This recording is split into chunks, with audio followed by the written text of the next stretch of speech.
मैं मांगने के लिए नहीं आया हूँ, मगर मजबूरी है। अब ऐसे पाकिस्तान का ख्वाब क्या देखा था इकबाल ने? एक वो भारत का प्रधानमंत्री है मोदी जो चौकीदार की तरह काम कर रहा है, और पाकिस्तान का जो पूर्व प्रधानमंत्री है वो घड़ी चोर निकला। और अब जो पाकिस्तान का प्रधानमंत्री है उसकी मांगने की आदत नहीं छूट रही, और इसकी वजह से पूरी दुनिया पाकिस्तान की इज्जत लूट रही है। कहीं हमने पाकिस्तान के नाम पर कोई गलत चीज तो नहीं बना ली? आखिर ऐसा पाकिस्तान के साथ क्यों होता है? क्या हमारे डीएनए और भारतीयों के डीएनए में फर्क है? क्यों ये नापाक दुनिया पाकिस्तान को जलील करती है? आइए देखते हैं पूरा वीडियो। अब सवाल ये कि क्या हमने इस तोहफे की कदर की? क्या ये बिल्कुल ऐसा पाकिस्तान है जिसका ख्वाब हमारे उस अजीम रहनुमा ने देखा? इसका जवाब अगर मुझसे पूछें, बिल्कुल नहीं, बिल्कुल भी नहीं। भारत जो है वहाँ पे उनके जो प्राइम मिनिस्टर है नरेंद्र मोदी साहब, अगर आप उनको देखें, मैं पढ़ रहा था रिसेंटली कि 1200 जो गिफ्ट्स और मोमेंटोज हैं जो उन्होंने ई ऑक्शन पे लगा दी। नरेंद्र मोदी, हम कहते तो हैं कि वो ठीक नहीं है, वो बड़ा दहशतगर्द है, लेकिन वो अपने मुल्क के साथ बड़ा लॉयल है। इधर पाकिस्तान के जो साबिक वजीर आज़म है इमरान खान साहब, जैसे ही उनको ये पता चला कि मुझे सऊदी अरब से और बाकी जगहों से जो है वो गिफ्ट्स मिले हैं, उन्होंने जाके वो इंटरनेशनल मार्केट में बेच दिए। Just imagine, can you imagine? आप लोग सोच सकते हैं कि मोदी जी को घड़ी मिली, मोदी जी ने किसी को बोल दिया कि यार जरा घड़ी बेच के मुझे पैसे। Can you imagine? आप सोच सकते हैं दिमाग में? आप सोचेंगे, आपके विचार उस तरफ नहीं जाएंगे। लेकिन पाकिस्तान में इस आदमी की इस हरकत को लोग डिफेंड कर रहे हैं यार, कि तो क्या वो उसने घड़ी बेच दी? जब घड़ी बेची थी, प्रधानमंत्री था देश का। शर्म नहीं आती लोगों को कि हम तो अपने दोस्तों को तोहफा आए हुए कई दफा डुप्लीकेट हो जाता है, हमको बेचने जाएंगे बाजार में? ये मार्केट में जाके बेच के आए। कोई नॉर्वे का माफिया है, कोई डेनमार्क से है, कोई कह रहा है कि एक ही घड़ी बनी थी। आप अंदाजा लगाइए कि MBS didn't come to Pakistan. पूरी स्कैंडल चल रहा है कि सऊदी उसकी दी हुई घड़ी बेच दी आपने उठा के। अब ऐसे पाकिस्तान का ख्वाब क्या देखा था इकबाल ने? बिल्कुल नहीं देखा था, और ना ही इस बात के लिए कायदे आजम ने जिद्दोजहद की थी। नजरिया पाकिस्तान कुछ और था, लेकिन बदकिस्मती से सियासत की आड़ लेने वाले कुछ सियासतदान नजरिया पाकिस्तान को कुछ समझते ही नहीं है, क्योंकि उनके नजदीक अहमियत है तो सिर्फ और सिर्फ नजरिया जरूरत की। ओ भाई, आसमान गिर रहा है आप पे, तलवार कच्चे धागे से बंधी हुई आप पे लटक रही है, दुनिया सारी आपको ताने दे रही है। भिख मंगों का इमेज जो पहले ही था, शहबाज शरीफ साहब ने और उजागर कर दिया। मैं मांगने के लिए नहीं आया हूँ, मगर मजबूरी है। हाँ, मजबूरी सारे हमेशा मांगते ही रहेंगे।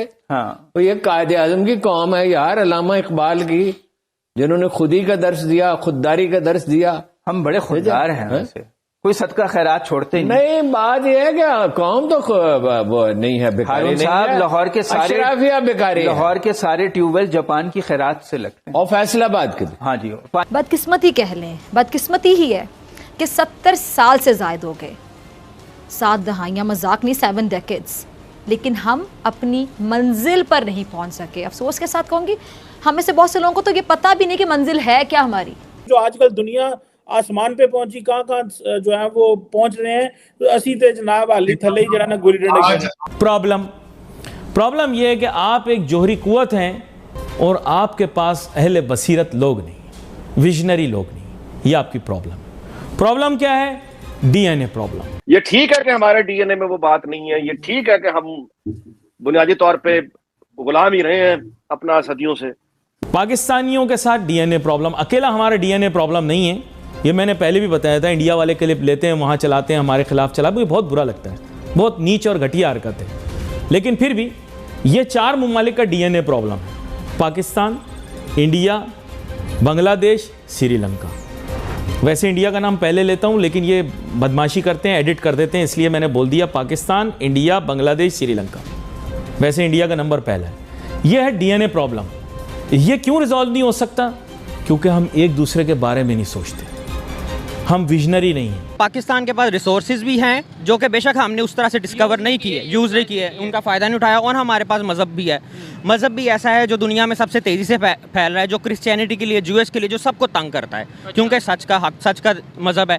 इसी वजह से ये दोनों हर लिहाज से पाकिस्तान को बंद किया जाता है। पाकिस्तान को क्यों टारगेट किया जाता है? और पाकिस्तान क्योंकि 57 इस्लामिक कंट्रियों में एटमी ताकत है।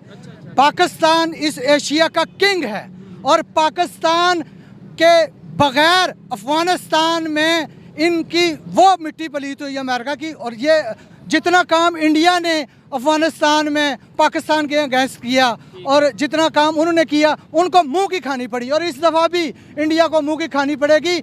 मोदी सरकार और रौ बलोचिस्तान को पाकिस्तान से अलग करने की साजिशें कर रही है। कुलभूषण यादव की तरह के जो दहशतगर्द हैं वो भी भेज रही है, सबूत है पाकिस्तान के पास।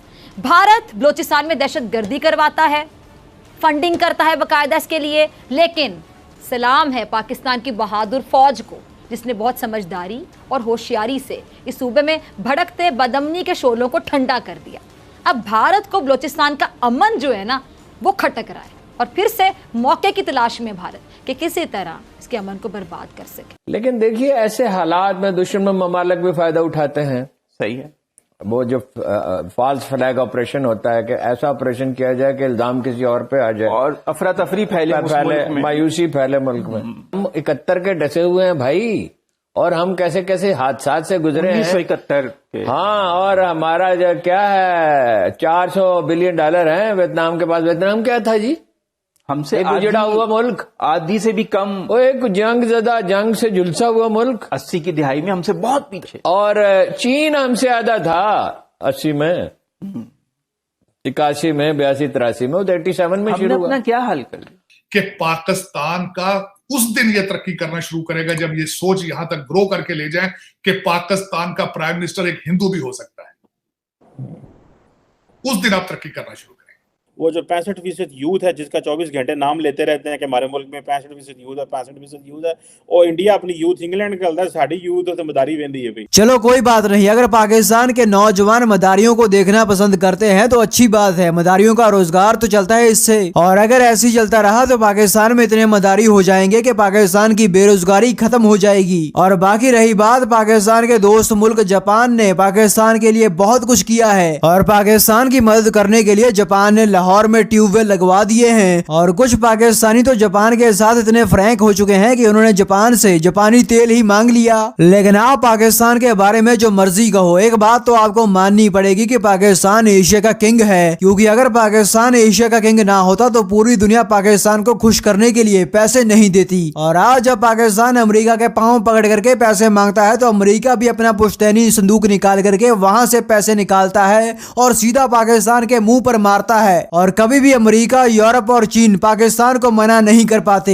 और ऐसे फायदे एशिया के किंग होने के बाद ही आपको मिलते हैं। पाकिस्तान एशिया का किंग है या नहीं ये आप बताइए, और आप ये भी बताइए कि पाकिस्तानियों को क्या अब जापानी तेल मिलेगा या नहीं। और ये सभी सवालों का जवाब कमेंट सेक्शन में जरूर दीजिए और हमारे चैनल को सब्सक्राइब कर दीजिए।